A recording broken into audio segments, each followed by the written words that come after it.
ভাইরে ভাই, সেলিব্রিটিরা যখন যেটা করবে, যখন যেটা খাবে, যে কাজটাই করবে সেটাই যেন ভাইরাল হয়ে যায়। তো এই যে দেখেন আমাদের জয়াপা 2 দিন পর পর কিছু না কিছু নিয়ে সে ভাইরাল থাকে। কিছুদিন আগে যেমন জয়াপা হচ্ছে সিদ্ধ শাকসবজি, কাঁচা শাকসবজি ভর্তা দিয়ে খেয়ে হচ্ছে ভাইরাল করেছিল। সবাই এই রেসিপিটা ট্রাই করেছিল আর এটা অনেক বেশি ভাইরাল হয়েছিল। আর এখন যেহেতু রমজান চলে এসেছে, ইফতারে সে ইউনিক কিছু ভাইরাল করবে না, এটা কি করে হতে পারে? তো লাস্ট তার একটা ভিডিও দেখলাম, এরকম টক দইয়ের সাথে এরকম হচ্ছে চানাচুর মিক্সড করে সে খেয়েছে। তো আমিও ভাবলাম যে সবাই যেহেতু ট্রাই করছে আমিও ট্রাই করি। তো এর জন্য লাগবে হচ্ছে জাস্ট টক দই। আমি যতটুকু পরিমাণ খেতে পারবো অতটুকু পরিমাণে টক দই নিয়েছি।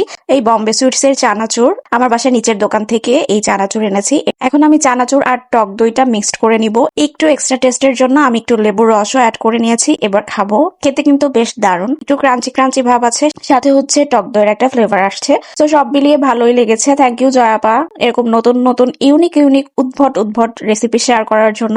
তোমরা চাইলে কিন্তু তোমরাও বাসায় এটা ট্রাই করতে পারো।